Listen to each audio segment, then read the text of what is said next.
ॐ सहना भवतु सहनौ भुनक्तु सह वीर्यं करवावहै तेजस्विनावधीतमस्तु मा विद्विषावहै।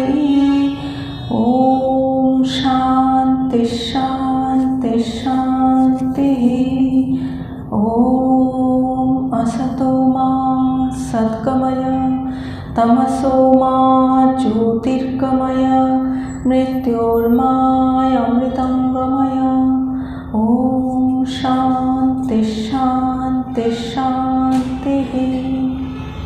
ॐ स्थापकाय च धर्मस्य सर्वधर्मस्वरूपिणे अवतारवरिष्ठाय रामकृष्णाय ते नमः। जननीं शारदां देवीं रामकृष्णं जगद्गुरुं पादपद्मे तयो श्रुत्वा प्रणमामि मुहुर्मुहुः। नमः श्रीयतिराजाय विवेकानन्दसूरये सच्चित्सुखस्वरूपाय स्वामिने तापहारिणे। गुरुर्ब्रह्मा गुरुर्विष्णु गुरुर्देव महेश्वर गुरुरेव परं ब्रह्म तस्मै श्री गुरवे नमः। আপনাদের সকলের অন্তরস্থ পরমাত্মাকে অত্যন্ত ভক্তিপূর্বক অভেদভাবে নমস্কার নমস্কার নমস্কার। নারদীয় ভক্তিসূত্র আমাদের আলোচনার বিষয়। 5 নম্বর সূত্র নিয়ে আমাদের আলোচনা চলছিল। সেখানে নারদ মুনি বলছেন যে যে বস্তু প্রাপ্ত হয়ে কিঞ্চিত অর্থাৎ তার থেকে অপর কোনো বস্তুই নাও বাঞ্ছতি অর্থাৎ আকাঙ্ক্ষা করেন না, না শৌচতি দুঃখ করেন না, দুঃখ অনুভব করেন না, ন দ্বেষ্টি অর্থাৎ বিদ্বেষ পরায়ণ হন না, ন রমতে অর্থাৎ আনন্দে উৎফুল্ল হন না, ন উৎসাহী ভবতি অন্য কোনো বিষয়েও আগ্রহী হন না। এই আলোচনা চলতে চলতে একটি গল্পের অবতারণা হয়েছে। সেই গল্পটি হলো একবার একটা নাটকে বলা হয়েছিল একজন জ্ঞানীর জীবন এবং তার সাধনাকে কেন্দ্র করে এই কাহিনী। তাতে দেখিয়েছে যে সেই সাধক এক সময় 10টি বছর একটি দেওয়ালের দিকে তাকিয়েই কাটিয়ে দিয়েছিলেন। তাকে পরীক্ষা করবার জন্য তার পূর্ব পরিচিত এক ব্যক্তি অপর এক বন্ধুকে সঙ্গে নিয়ে তার কাছে উপস্থিত হলো। বন্ধুটিকে সে বলে যে সাধকটির দেহে আঘাত করতে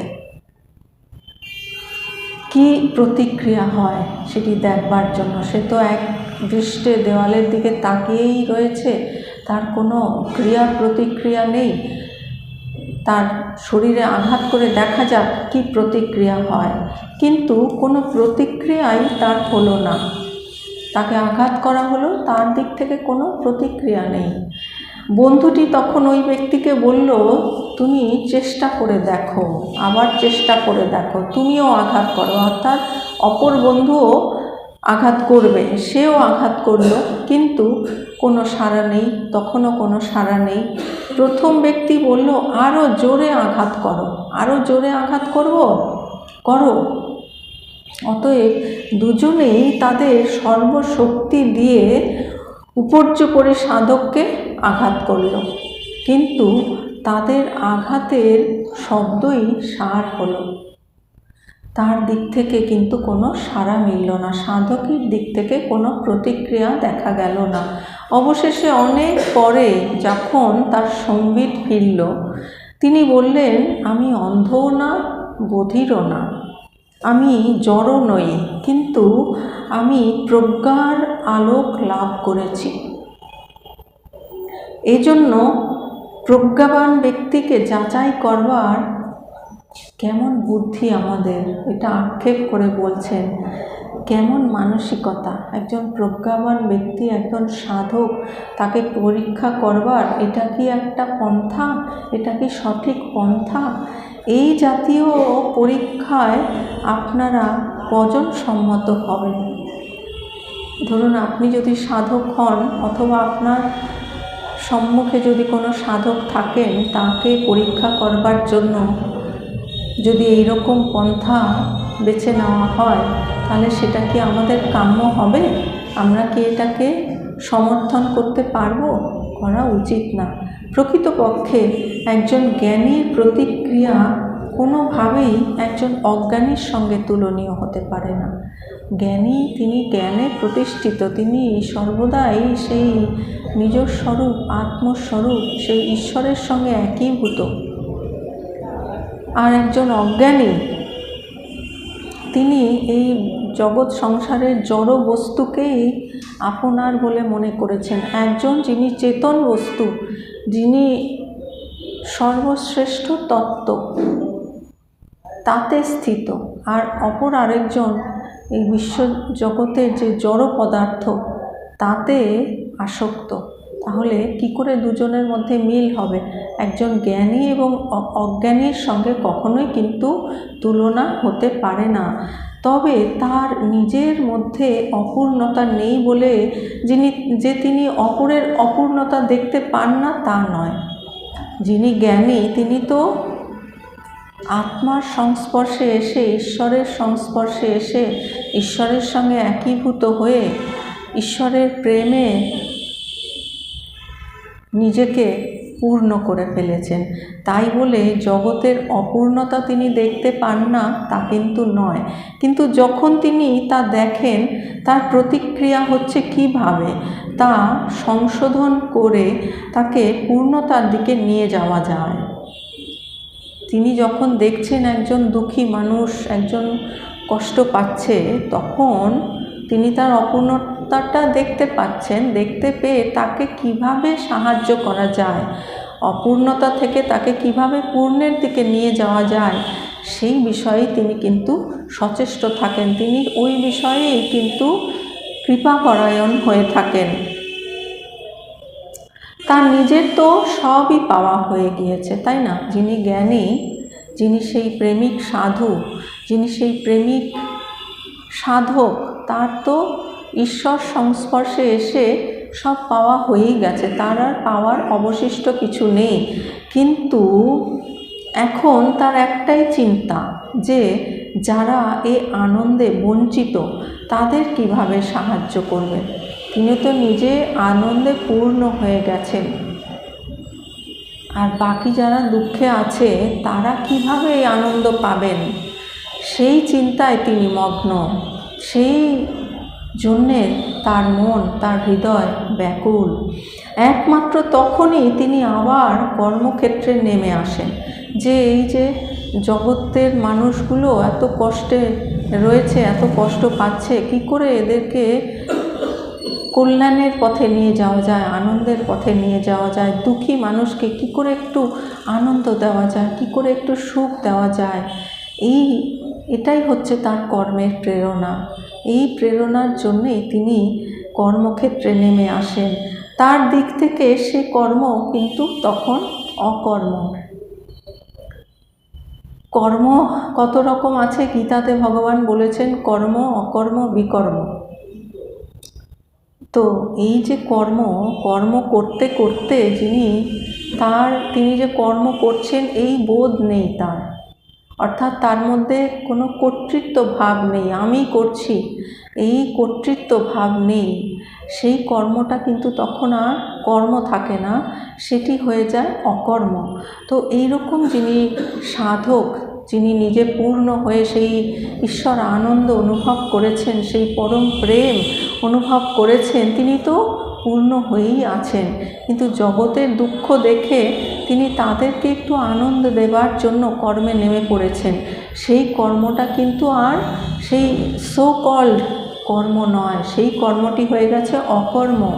একটা কলস যদি জলপূর্ণ থাকে, কোনো শব্দ হয় না, তাই না? কলসে জলপূর্ণ থাকলে কোনো শব্দ হয় না। তাহলে শব্দটা কখন হয়? যখন খালি থাকে।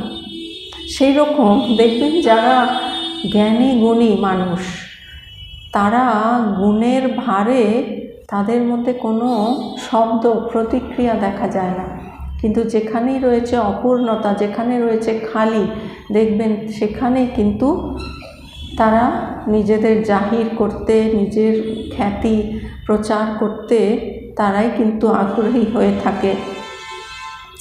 যখন নাকি একটি কলসে জল ঢালতে যাওয়া হয়, যখন একটি কলসে জল ঢালতে গেলে তখন শব্দ হয়। পূর্ণ কলসে কোনো শব্দ নেই, কিন্তু খালি কলস যেখানে জল ঢালতে হচ্ছে তখন কিন্তু আওয়াজ হয়। ঠিক তেমনি যিনি আত্মারাম, অর্থাৎ আত্মাতেই যিনি বুঁদ হয়ে আছেন, আত্মার আনন্দে যিনি পূর্ণ হয়ে আছেন, সেই আত্মারাম তার নিজের জন্য কর্ম থাকে না।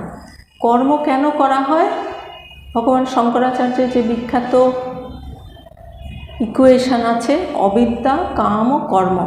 আমি নিজেকে সেটি জানি না, না জেনে এই শরীরকেই আমি বলে মনে করা, এটাই হলো অবিদ্যা বা অজ্ঞান। সেই অজ্ঞানতার জন্য কি হচ্ছে? নিজেকে অপূর্ণ বলে বোধ হচ্ছে, সেই জন্য কামনার উদ্রেক হচ্ছে। কামনা, ওই কামনাটা পূর্ণ হলে বুঝি আমি পূর্ণ হব, ওইটি পেলে বুঝি আমি পূর্ণ হব, এই রকম তার আকাঙ্ক্ষা জাগে, সেটাই হচ্ছে কামনা। আর কামনা পূরণের জন্য কর্ম করার প্রয়োজন হয়, তাই না? নালে কেন কর্ম করবে? যারা কর্ম করেন কোনো না কোনো কারণ, কোনো না কোনো উদ্দেশ্য তার পেছনে থাকে, তবেই সেই কর্মটা হয়।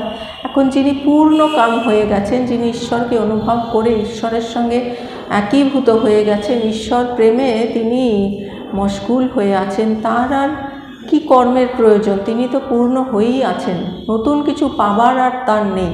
তিনি সব পেয়ে গেছেন, পেয়ে তিনি পূর্ণ হয়ে গেছেন। তাহলে সেই কারণেই তার নিজের কিন্তু কোনো কর্ম থাকে না, তার কোনো কামনাও নেই, তাই তার কোনো কর্মও নেই। কিন্তু চারপাশে অন্য সকলের দুঃখ দেখে তিনি স্থির থাকতে পারেন না। চারিদিকে মানুষের কষ্ট, এইটা দেখে কিন্তু তার হৃদয় বিগলিত হয়ে যায়, এবং তখনই নিজের জন্য নয়, অপরের কল্যাণের জন্য তিনি আবার কর্মভার তুলে নেন, যে অন্যের কী করে কল্যাণ হবে, অপরের কী করে উন্নতি হবে, তার কিভাবে মঙ্গল হবে, যে দুঃখে আছে সে দুঃখ থেকে কী করে পরিত্রাণ পাবে, যে অজ্ঞানে আচ্ছন্ন হয়ে আছে, অজ্ঞানের জন্য তার কত রকমের কষ্ট হচ্ছে, সেইখান থেকে সে কিভাবে মুক্তি পাবে, এটি হয়ে যায় সেই জ্ঞানের কোমল হৃদয়ের আকুতি। তখন তিনি তাদের দুঃখ দূর করবার জন্য ব্যাকুল হয়ে ওঠেন। এই যে বলা হয়েছে তিনি কিছু চান না, শোক করেন না ইত্যাদি, এই মাত্রই আমরা শুনলাম, এবং এর অর্থ তার নিজের আর কিছু প্রয়োজন নেই, তার নিজের কোনো কিছু চাওয়ার নেই, আর কোনো কিছুর জন্য শোকও করার নেই। শোক কখন হয় আমাদের? যখন আমি একটি ভিন্ন এবং আমার থেকে বাকি অন্যেরা ভিন্ন, আর তাদের থেকে হয়তো আমার কিছু পাওয়ার আকাঙ্ক্ষা ছিল, কোনো আশা ছিল, কোনো কামনা ছিল, সেগুলো পূর্ণ হলো না, কোনো আসক্তি ছিল, কোনো রিপু ওখান থেকে আমরা পূর্ণ করতে চেয়েছিলাম, কোনো লোভ মোহ, এই সমস্ত জিনিস যেগুলো আমাদের আশা ছিল সেগুলো পূর্ণ হলো না, তখনই কিন্তু শোক আসে, তাই না? যেটা আমরা চাই পেলাম না তার জন্যে শোক, অথবা কোনো জিনিস পেয়েছি সেটি হারিয়ে গেলে শোক। তো এই সমস্ত শোক মানে নিজের থেকে ভিন্ন, আমার থেকে আলাদা দ্বিতীয় কোনো বস্তু থাকলেই তখনই কিন্তু তার থেকে আমাদের শোক ও মোহ উৎপন্ন হতে পারে, তাই না? আর যখন সে নিজে আমি সর্বত্র আছি, অর্থাৎ যেই ঈশ্বরের সঙ্গে আমি একীভূত হয়েছি, ঈশ্বরের প্রেম আস্বাদন করেছি, সেই ঈশ্বরই সর্বভূতে বিরাজমান, অর্থাৎ সেখানে আর কোনো ভেদ নেই, কোনো দুই নেই, একত্বই রয়েছে, সেইখানে কিন্তু শোক হবে না। কিন্তু যখনই আমার থেকে ভিন্ন অপর কেউ আছে, সেখান থেকে আমার দুঃখ, শোক, মোহ এইগুলো হওয়ার সম্ভাবনা থাকে। কিন্তু যখন নাকি জ্ঞানী ঈশ্বরের সঙ্গে একীভূত হয়ে গেছেন, তার সব পাওয়া হয়ে গেছে, তাই তার আর নতুন কিছু চাওয়ার নেই, পাওয়ার নেই, আর শোক করারও কিছু নেই। অন্য কারোর কাছ থেকে তার কোনো আশাও নেই, কোনো কিছু তিনি এক্সপেক্টও করেন না যে সেখান থেকে শোক হবে, অথবা তিনি নিজের থেকে অপরকে ভিন্ন বলেও অনুভব করেন না, মনে করেন না যে অন্য দ্বিতীয় কেউ আছে যার থেকে আমার শোক আসতে পারে। তার মানে হচ্ছে তার নিজের কিন্তু কোনো প্রয়োজন নেই। আপাত কোনো ক্ষয়ক্ষতি বা প্রাপ্তি তাকে শোকার্তও করে না, হৃষ্টও করে না। কোনো ক্ষয়ক্ষতি হলে যেমন শোক হয়, তার তো কোনো ক্ষয়ক্ষতিতে কোনো শোকও হয় না, আর কোনো কিছু ভালো জিনিস পেলেও তিনি হৃষ্ট হন না, অর্থাৎ তিনি খুব যে প্রসন্ন হন তাও নন। তিনি প্রসন্নও হন না, শোকের বশবর্তীও হন না, অর্থাৎ এইগুলোর তিনি ঊর্ধ্বে উঠে গেছেন, তিনি সেই সমত্বে প্রতিষ্ঠিত হয়ে গেছেন, তিনি স্থিতপ্রজ্ঞ হয়ে গেছেন। তার প্রজ্ঞার আলোকে তার হৃদয়ের সমস্ত অজ্ঞানতা অন্ধকার দূর হয়ে গেছে। সেই জন্য এই শোক ও মোহ এগুলোর তিনি ঊর্ধ্বে উঠে গেছেন, তাই তিনি কোনো কিছুতেই শোকার্তও হন না এবং হৃষ্টও হন না। নিজের ব্যক্তিগত লাভের জন্য কোনো কর্মে তার আগ্রহ বা উদ্যম থাকে না। নিজের পার্সোনাল কোনো কারণের জন্য তার কিছু করার প্রয়োজনই নেই, সেই জন্য কোনো উদ্যমও থাকে না, আর তার কোনো আগ্রহও থাকে না। এই জন্য এই লক্ষণগুলি তার মহত্বেরই সূচক। এগুলো কি আর সাধারণ মানুষের মধ্যে দেখা যায়? অজ্ঞানীর মধ্যে কি এই গুণগুলো দেখা যায়? এগুলো দেখা যায় যিনি অনেক বড়, অনেক উঁচু দরের সাধক, অথবা যিনি সিদ্ধি লাভ করেছেন, এই রকম যারা জ্ঞানী ভক্ত, তাদের মধ্যেই এই মহানতা দেখা যায়। তিনি স্থাণু নন, প্রস্তরবৎ জড় নন, যে তিনি নিশ্চেষ্ট হয়ে চুপচাপ আছেন বলে তিনি যেন জড় পদার্থের মতো হয়ে গেছেন, তা কিন্তু নন। তিনি যা করেন তা সম্পূর্ণ স্বার্থগন্ধহীন, কারণ তার নিজের কোনো স্বার্থই নেই, সেই জন্য তিনি যা কিছু করেন সেগুলো কিন্তু সবই জনকল্যাণের জন্য, তার নিজস্ব কিন্তু কোনো স্বার্থ সেখানে কাজ করে না। তার কাজ পরহিতার্থে, জীবন কল্যাণের জন্য, নিজের জন্য নয়। তিনি যা কিছু কাজ করেন অপরের কল্যাণের জন্য, নিজের জন্য কিচ্ছু নয়। ভক্তের জীবন সাধারণের কাছে অবদ্ধ বলেই তাদের কাছে সে জীবন সমালোচনার বিষয়। দেখবেন অনেকে যারা সাধক তাদের নিন্দা করে। কেন নিন্দা করে? কারণ সেই জ্ঞানীর জীবন তারা ঠিক বুঝতে পারে না, ঠিক হৃদয়ঙ্গম করতে পারে না। কেন পারে না? কারণ তাদের মধ্যে অজ্ঞানতা রয়েছে। একজন জ্ঞানীকে বুঝবার জন্যে আমাদের কিন্তু সেই লেভেলের জ্ঞান দরকার, তবেই আমরা সঠিকভাবে সেই জ্ঞানীকে বুঝতে পারবো। তো একজন অজ্ঞানী তিনি জ্ঞানীকে কি করে বুঝবেন? তো সেই কারণে সেই ভক্তের জীবন কিন্তু যারা অজ্ঞানী সাধারণ তাদের কাছে অবদ্ধ বলেই তারা অনেক সময় তাদের জীবনের, সাধকদের জীবনের সমালোচনা করে থাকেন। কিন্তু ভক্ত বা সাধককে বিচার করতে হয় সাধকের ভূমি থেকে। সাধককে বিচার তখনই আমরা করতে পারবো যখন আমরাও সেই সাধকের স্তরে পৌঁছাতে পারব। ভিন্ন এক দৃষ্টিভঙ্গি থেকে, সাধারণ দৃষ্টিভঙ্গি নয়, এটা হবে সেই উচ্চ দৃষ্টিভঙ্গি। যেই উচ্চ স্তরে সেই সাধক পৌঁছেছেন, সেইখানে পৌঁছেই কিন্তু আমরা তার বিচার করতে পারি, তার আগে নয়। যা পাবার পর মানুষ অন্য কিছু পাবার বাঞ্ছা করেন না। এই সূত্রেরই আরও সুস্পষ্ট ব্যাখ্যা বলা হচ্ছে যে যেটি পাবার পর মানুষ আর কিছু পাওয়ার বাঞ্ছা করেন না। তাহলে এমন সেই জিনিসটা কি যেটা পাওয়ার পর আর কিছু বাঞ্ছা করেন না? তার মানে সেটাই হচ্ছে হায়েস্ট, সেটাই হচ্ছে সব পাওয়া। সেটা পেয়ে গেলে আর কোনো পাওয়ার অবশেষ থাকে না, অর্থাৎ তার সব পাওয়া হয়ে যায়। সেই জন্য তার সব পাওয়া হয়ে গেছে। সব পাওয়া হয়ে গেলে আর তিনি কি বাঞ্ছা করবেন? তাই তার কোনো বাঞ্ছা থাকে না। আর তিনি আর কখনো তিনি শোক করেন না। তিনি ঘৃণা ও হিংসা থেকে মুক্ত হন। তার মধ্যে কোনো ঘৃণাও থাকে না এবং কোনো হিংসাও থাকে না, কারণ তিনি সর্বত্রই সেই তার পরম প্রেমাস্পদ যে ঈশ্বর, তাকেই দর্শন করেন। সেই জন্য সকলের মধ্যেই ঈশ্বরকে দর্শন করে তার মধ্যে আর কি করে শোক, মোহ, ঘৃণা, হিংসা এইগুলো আসা সম্ভব? এগুলো আসা সম্ভবই নয়। তাই এগুলো থেকে তিনি মুক্ত। তিনি জীবনের অসার বস্তুতে আনন্দ লাভ করেন না। এই যে জীবনের আমাদের জীবনে যে সমস্ত অসার বস্তু, অনিত্য বস্তু, ক্ষণস্থায়ী বস্তু, সেইগুলো থেকে কিন্তু তিনি আনন্দ পান না। তিনি কোনো বস্তু পাওয়ার জন্য আগ্রহ প্রকাশ করেন না,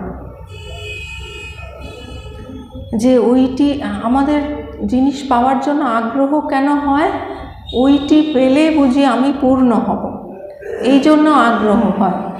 তো যিনি সাধক তিনি তো পেয়ে গেছেন, তিনি তো পূর্ণ হয়েই গেছেন, সেই জন্য তার কোনো বিষয়ে কোনো আগ্রহ থাকে না, তিনি আগ্রহ প্রকাশও করেন না। নারদের এই সূত্রের অনুরূপ স্থিতপ্রজ্ঞের লক্ষণ সম্পর্কে ভগবদ্গীতায় শ্রীকৃষ্ণের বাণী উদ্ধৃত করা হলো। শ্রীকৃষ্ণের বাণী এখানে হুবহু মিলে যাচ্ছে।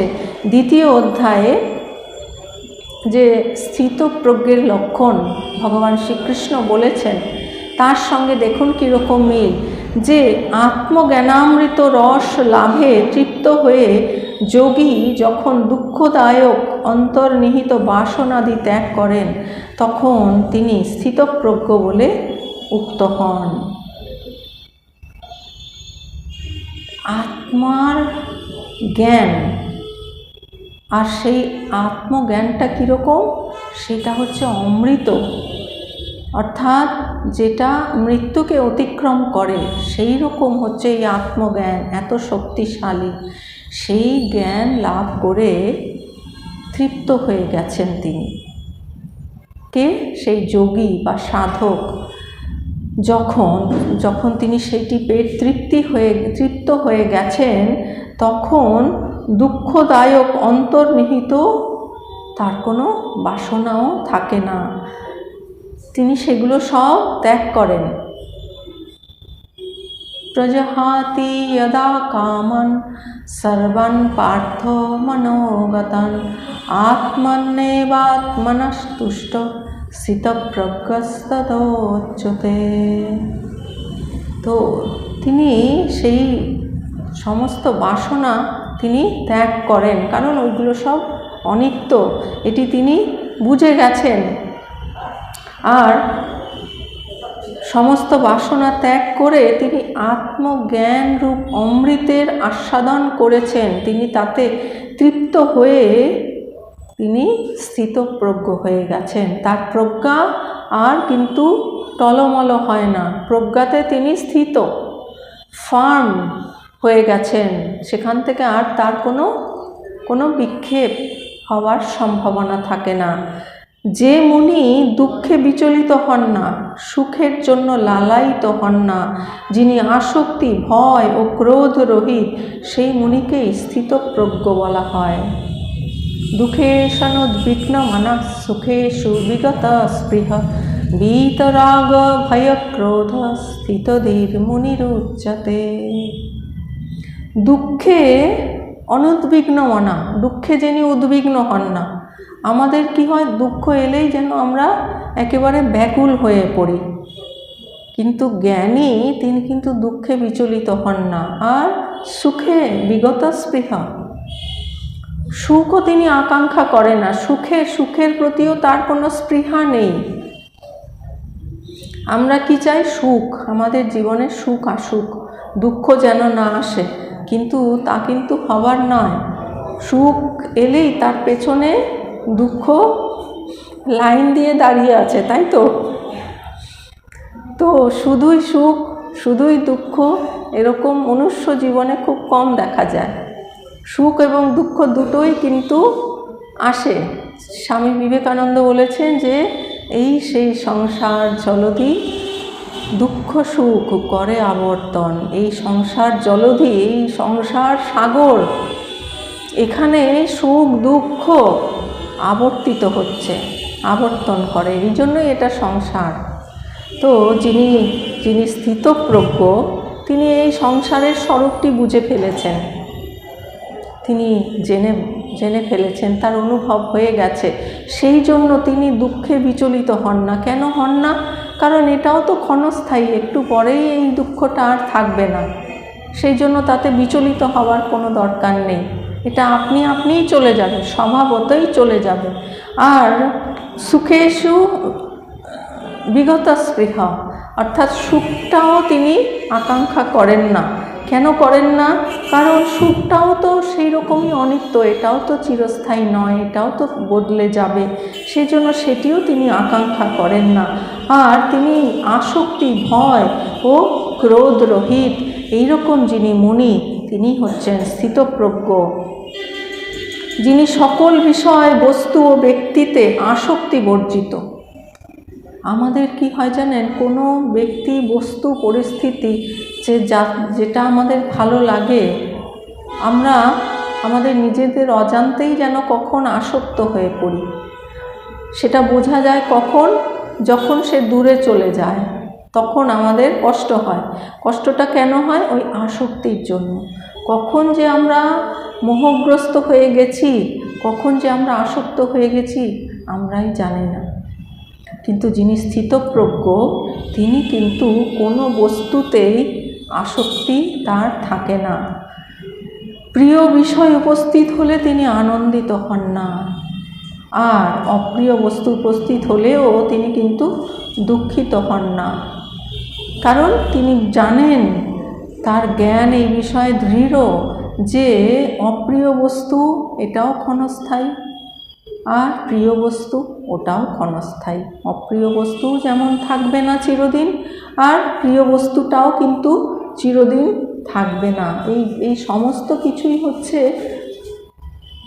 পরিবর্তনশীল। সেই জন্য এগুলোতে তিনি বিন্দুমাত্র বিচলিত হন না, আর তাই তিনি হচ্ছেন স্থিতপ্রজ্ঞ। এখন এই সূত্রটির প্রত্যেক অংশের অর্থ পরীক্ষা করা হচ্ছে। যৎ প্রাপ্য ন কিঞ্চিৎ বাঞ্ছতি, যা পাবার পর মানুষ অন্য কিছু পাবার বাঞ্ছা করেন না, তাহলে সেই জিনিসটা কত শ্রেষ্ঠ, কত উৎকর্ষ, কত মহান, যে সেইটি পাওয়া হয়ে গেলে আর তার অন্য কিছু পাওয়ার কোনো আকাঙ্ক্ষা থাকে না। শঙ্করাচার্য বলেছেন, প্রজ্ঞার ফল বাসনার নিবৃত্তি। আসলে বাসনাটা কেন হয় জানেন? অজ্ঞানতার জন্য। আর প্রজ্ঞা হচ্ছে জ্ঞানেরই প্রতিনিধি। তাই প্রজ্ঞা যার জাগে, তার কিন্তু কোনো বাসনাও থাকে না, বাসনার নিবৃত্তি হয়ে যায়। জ্ঞানে, প্রজ্ঞায় বাসনার নিবৃত্তি হয়ে যায়। নিবৃত্ত বাসনার ফল আত্মার আনন্দ অনুভূতি। বাসনার জন্যেই কিন্তু আমাদের আনন্দটা আমরা অনুভব করতে পারছি না। আমরা দুঃখ বেদনা এইসব অনুভব করছি, কিন্তু যখনই বাসনার নিবৃত্তি হয়ে গেল, তার ফল কি? তার ফল হচ্ছে আত্মার আনন্দের অনুভূতি। ওই বাসনাটা হচ্ছে অজ্ঞানের কারণে। যেই বাসনা চলে গেল কেন? অজ্ঞান নিবৃত্ত হওয়ার জন্য। তখনই কি হলো? জ্ঞানের স্ফুরণ। আর যেই জ্ঞানের স্ফুরণ হলো, আর সঙ্গে সঙ্গে আনন্দ অনুভূতি। জ্ঞানই হচ্ছে আনন্দ, আর অজ্ঞানতাই হচ্ছে দুঃখ। তাকে অনুসরণ করে আসে শান্তি, অর্থাৎ সেই প্রজ্ঞা যার দৃঢ় হয়েছে, তার ফলে তার সমস্ত বাসনা নিবৃত্তি হয়ে গেছে। আর বাসনা নিবৃত্তি হওয়ার ফলে তার জ্ঞান সূর্যের প্রকাশ হয়েছে, এবং তিনি জ্ঞানের আনন্দ অনুভূতি লাভ করেছেন। আর তার ফলে তিনি শান্তি অনুভব করেছেন। শান্তি কিন্তু বাইরে কোথাও নেই, সেটি আছে আমাদের ভেতরেই, আমাদের অন্তরের অন্তরতম স্থানে, আমার নিজ স্বরূপে, যিনি হচ্ছেন সেই ঈশ্বরের সঙ্গে অভেদ, সেইখানেই একমাত্র শান্তি। আর বাকি কোথাও শান্তি নেই। যদি বা মনে হয় শান্তি, কিন্তু দেখা যাবে ওই শান্তিটা একটু পরেই অশান্তিতে পাল্টে গেছে। কিন্তু যেটি প্রকৃত শান্তি, সেটা বাইরে কিন্তু কোথাও নেই। সেই জন্য বাইরে শান্তি খোঁজা কিন্তু মূর্খতারই শামিল।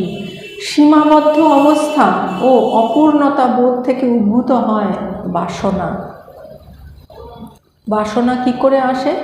সীমাবদ্ধ অবস্থা, লিমিটেড। আমি নিজেকে সীমাবদ্ধ করে ফেলেছি। কোথায় আমার বিশাল স্বরূপ, অনন্ত, অজর অমর অবিনাশী আত্মস্বরূপ, সেইটা ভুলে গিয়ে আমরা নিজেকে এই শরীর ভেবে ফেলেছি। আর এই শরীর কোথায়? অনন্ত, আকাশের চেয়েও অনন্ত যেই বিশাল আত্মা, আর সে তাকে এই নিজের শরীরের মধ্যে নিজেকে সীমাবদ্ধ করে ফেলেছে। তার ফলেই তার অপূর্ণতা এসে গেছে। যেই আমরা নিজেকে শরীর ভাববো, দেখবেন